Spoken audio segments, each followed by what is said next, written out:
संवेदना, यही नाम दिया है हमने उस बेटी का जो डॉक्टर बनने का सपना लेकर जहानाबाद से पटना आई थी, लेकिन हैवानियत की भेंट चढ़ गई। और तो और नीट की तैयारी करने वाली संवेदना की मौत के बाद जिस ढंग से हॉस्टल संचालक, डॉक्टर और पुलिस वालों ने पूरे मामले पर पर्दा डालने की कोशिश की, वो संवेदनहीनता की पराकाष्ठा से कम नहीं।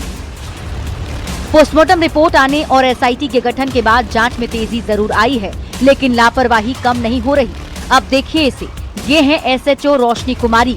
संवेदना के घर वालों ने जिस एसएचओ रोशनी कुमारी पर लीपापोती का आरोप लगाया था, वही रोशनी कुमारी एसआईटी के साथ दिखी है, जबकि वो एसआईटी का हिस्सा नहीं है। साफ है कि जब ये लोग एसआईटी टीम के साथ घटनास्थल का मुआयना करेंगे तो निश्चित रूप से जांच को प्रभावित। सवाल है कि क्या डीजीपी के आदेश का खुला उल्लंघन हो रहा है? क्या डीजीपी के आदेश को ताक पर रखकर एसआईटी जांच कर रही है? एसएचओ से लेकर के एएसपी की भूमिका जब पहले से ही है, तो फिर उनको एसआईटी टीम में रखने का क्या औचित्य है? जानकारी के लिए बता दें कि एसएचओ रोशनी कुमारी की गलत रिपोर्ट से ही पूरा केस उलझा था। इसके बाद मामले की जांच के लिए एसआईटी का गठन किया गया था। हम चाहे पाताल से खोद के निकालेंगे, लेकिन सच्चाई खोद के निकालेंगे। तो गुनहगार 1-2 नहीं बल्कि 5-5 हैं। चित्रगुप्त नगर थाना की एसआई रोशनी कुमारी, जिसने शुरुआती जांच को ही गलत दिशा में मोड़ दिया, सुसाइड बता दिया। उसके बाद बारी थी एएसपी अभिनव कुमार की। उन्होंने भी मामले की पड़ताल किए बिना थाना प्रभारी की रिपोर्ट को मानते हुए सुसाइड बता दिया और बयान जारी कर दिया। पटना पूर्वी के एसपी परिचय कुमार ने भी अपने स्तर से कोई पड़ताल नहीं की और आंख मूंद कर बिना पोस्टमार्टम छात्रा की मौत को सुसाइड बता दिया। यही वजह रही कि बार बार पुलिस की थ्योरी बदलती रही, लेकिन पीएमसीएच के पोस्टमार्टम रिपोर्ट ने सबके चेहरे को बेनकाब कर दिया। विनीता मिश्रा, धर्मेंद्र कुमार और जहानाबाद से राजीव विमल के साथ ब्यूरो रिपोर्ट। संवेदना की मौत के बाद से सरकार एसआईटी गठित होने के बाद से दोषियों पर कार्रवाई का दावा कर रही है, तो दूसरी तरफ विपक्ष सरकार को घेर रहा है। ये रिपोर्ट आपको दिखाते हैं।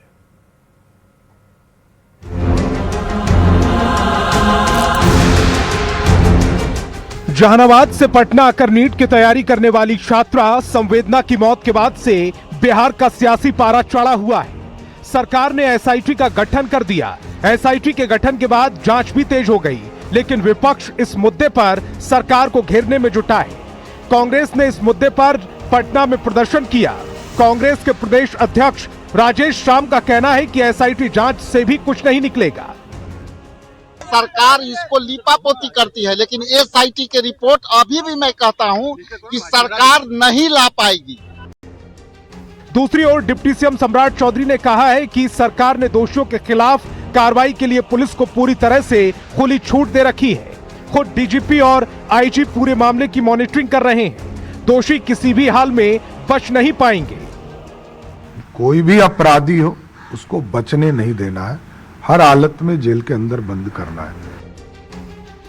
पटना में रहकर मेडिकल की तैयारी कर रही छात्रा संवेदना को 6 जनवरी को अस्पताल में एडमिट कराया गया। 11 जनवरी को उसकी मौत हो गई। शुरू में हॉस्टल संचालक से लेकर डॉक्टर और पुलिस के अधिकारी तक रेप के आरोप को नकार रहे थे, लेकिन पोस्टमार्टम रिपोर्ट ने पुलिस की थ्योरी को ही बदल दिया। मामले की गंभीरता को देखते हुए सरकार ने एसआईटी का गठन कर दिया, लेकिन इस मुद्दे पर विपक्ष की ओर से लगातार सवाल खड़े किए जा रहे हैं। न्यूज 18 के लिए पटना से रवि एस नारायण और दिल्ली से अमितेश सिंह के साथ ब्यूरो रिपोर्ट।